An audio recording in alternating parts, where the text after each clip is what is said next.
Gerald. It's time to learn the knit stitch today. Hey everybody else out there who's learning along with Gerald. I've had some great feedback from our cast on lesson, learning how to do the Longtail Cast On. You guys were great. You were awesome. So super excited to be doing this today. So many little bits and pieces we've got to learn. So let's start with the foundations today, shall we? The knit stitch.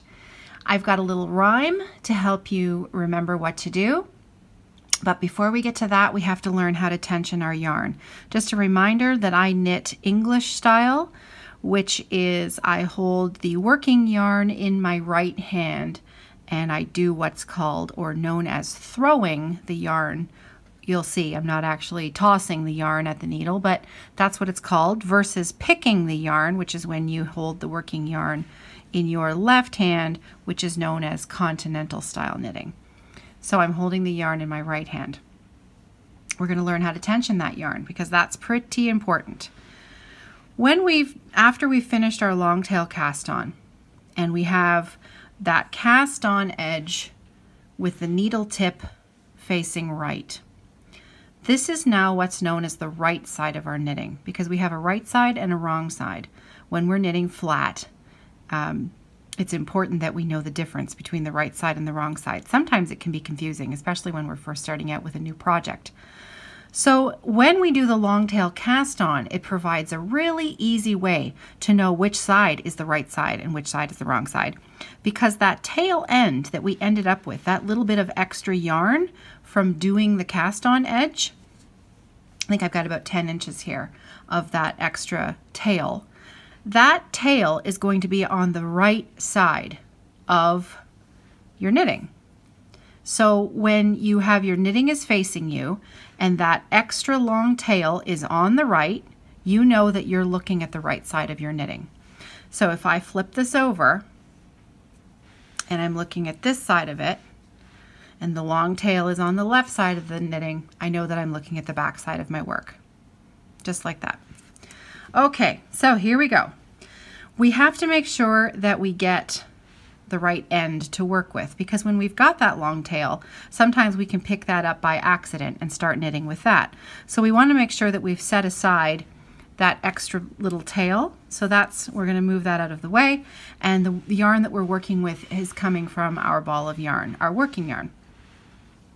So we need to be able to hold this yarn in our right hand the way that I knit, and we have to tension it properly in our fingers to provide some pullback from where we're creating those stitches.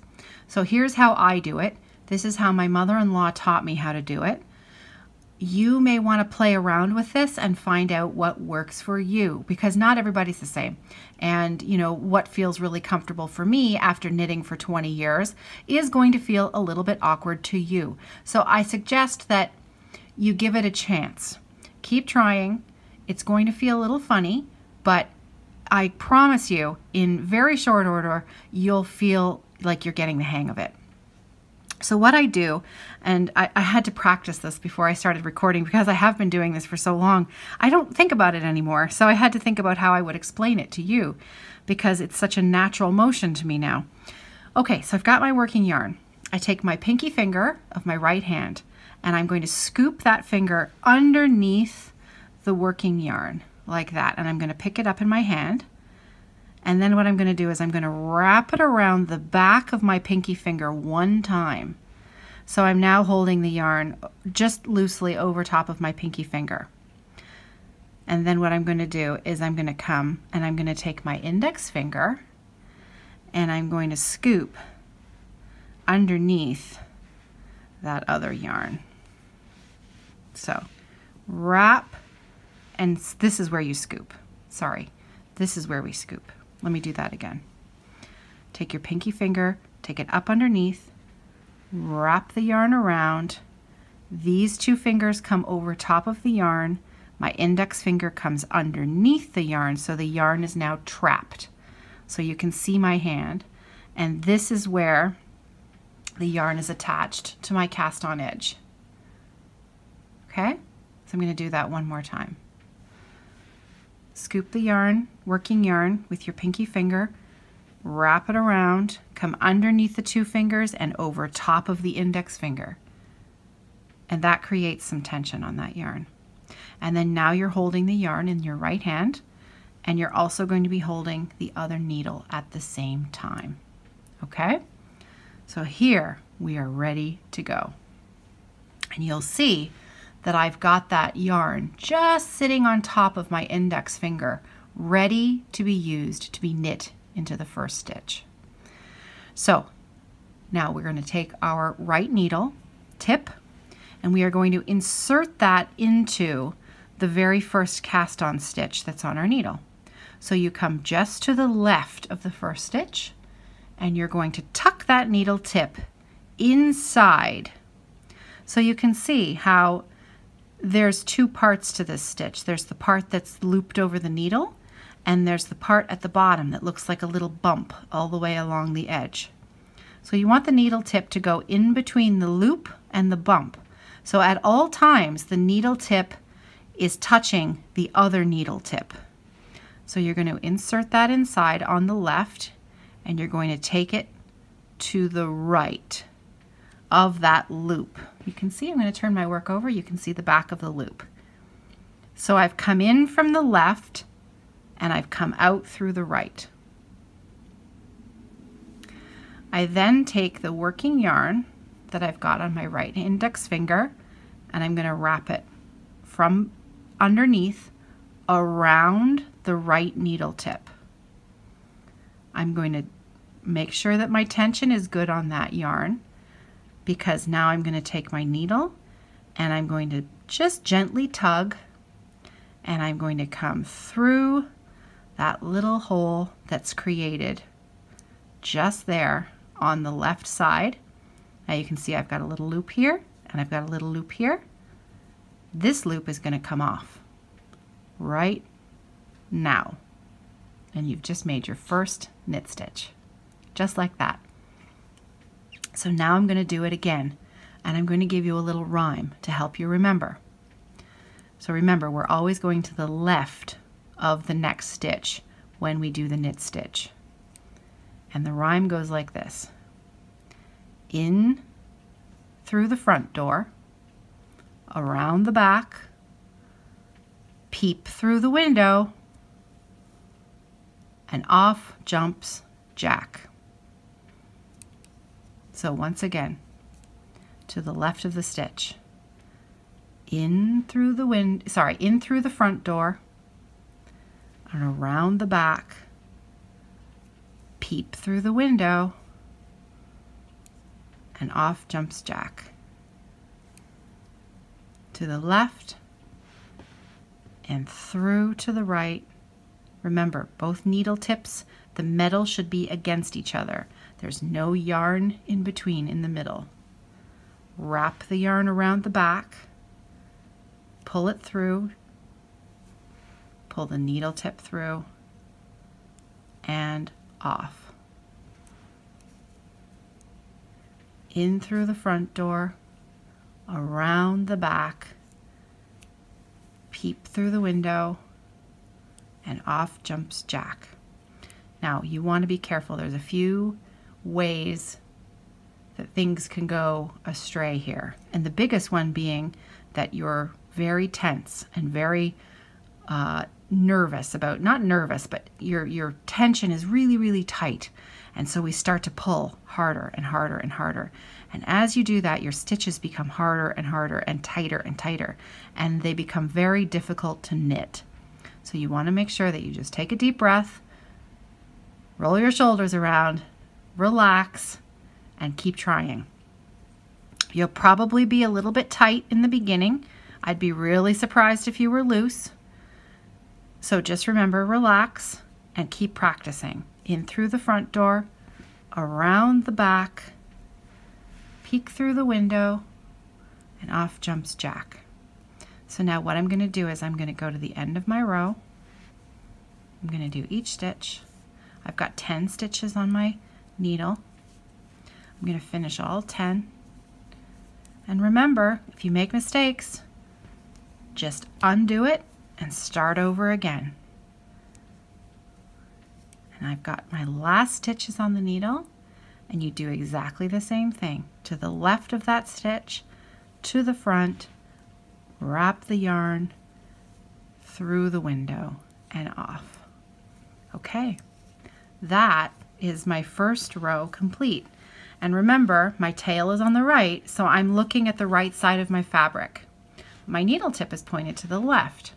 In order to knit my next row, I have to turn my needle around. Like that. So now you can see this side looks a little different. This is the back side of my work. This is what the back of the knit stitch looks like. And I know that because my working yarn is on the left, I'm looking at the wrong side. So we start our next row exactly the same way because we are only learning the knit stitch today. I'll come back and do another video on the purl stitch because once you know how to knit and purl, you pretty much know everything that you need to know, because everything else that we do in knitting is a variation on a knit and a purl, and that's it. This is really it, guys. It just gets a little bit more interesting from here, but this is really the foundation of everything that we do with knitting is the knit and purl. So once again, now I'm on the wrong side of my fabric and I'm going to knit back all the way across the other way. So I insert my needle tip on the left of the stitch. I have to retension my yarn because I let it go. So round my finger once, index finger up, I've got it caught, just like that. Wrap it around, put it through the window and off. You're all going to know this rhyme. In through the front door, around the back, peep through the window, and off jumps Jack. After a while, it just becomes one of the most pleasurable and meditative things that you've ever done in your whole entire life. And if you've been watching any of the Olympics lately, you will have seen the Finnish skiing team. I believe it's their coach who has been at the top of the ski hill with his knitting in his hands to keep his nerves in check. It really is. It's a gift to be able to know how to do this. Like as it is with any craft, adding to your skill set, learning how to do new things. It's a pleasure and a joy. So I'm done my second row. That is my second row. We do not count the cast on row as row 1. And that's something that I didn't clue into for a little while, so maybe that'll help somebody out there that's listening.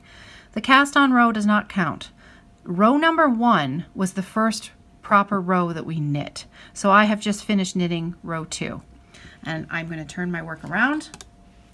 And now I'm back where I started on the right side of my work. And as you can see, I have created my first garter ridge bump. Okay, so I'm going to quickly go ahead and knit one more row so that you can see what it looks like. And also, I wanted to point out a pretty common mistake that happens. When you turn your work, be really careful. Do you see how my yarn is sitting right now? Do you see how it's sitting like that? Be really careful not to mistake this. When you tension your yarn, see what I'm doing? I have created an extra loop on the right side of my needle. I've created a loop by mistake because my yarn is laying over the needle in the wrong way. And what you can do is if you tension your yarn when it's like that, you're going to think that that's a stitch. And you're going to take a stitch there. And your knitting is going to get wider and wider and wider, and you're not going to know why. And that's because you're effectively increasing a stitch at the beginning of your work. So when you turn your work in garter stitch, you're going to want to double check that that working yarn is laying down. See how we've got the loop laying over the top of the needle? The extra yarn that's coming out of that loop should be down, away from the work, and not laying over top of the needle. Just double check that. Okay, so I've made sure my yarn is in the right place. I'm going to insert my needle tip first, then I'm going to tension my yarn. I think that's a habit that I picked up over time just because I found it, then I could hold on to the knitting in my left hand while, you know, that first stitch is always a little bit tenuous. It feels a little bit loose. So I could hold it there, then I tension the yarn, and then I feel quite secure. Around I go, off my stitch comes, to the left, through to the front, wrap the yarn, pull it through, and off.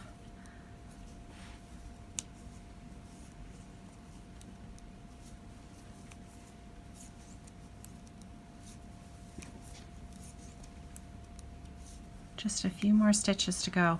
And they are called stitches. We are knitting, but each individual loop on my needle counts as a stitch. So, Gerald, I know you've been wondering, and you're never quite sure what to call it. We are knitting, but those are stitches. And there you go. So I've just finished my third row, and I'm ready to work on the back side now and come across the other way. So this is what it looks like on the back. You can see I've got some nice bumps there. Looks pretty neat and tidy. If it doesn't look neat and tidy and you're not happy with it, rip it out and do it again. If you don't care because you're just using this to learn and you're going to wait until we do the dishcloth to make sure that you're neat and tidy, that's good too. There aren't any rules, guys. There's the front of my knitting. I hope you had fun. Let me know if you have any problems. Ask questions in the video below. You're welcome to email me at any time at caroline@evertote.com, and I will see you probably next week. I'm thinking I'm going to try to put one out on Sunday. I'm going to maybe try to do the purl stitch on Sunday because we still have to learn how to do some increases. And then by the end of next week, we're going to get that dishcloth started. So, happy knitting, guys. I'll see you soon.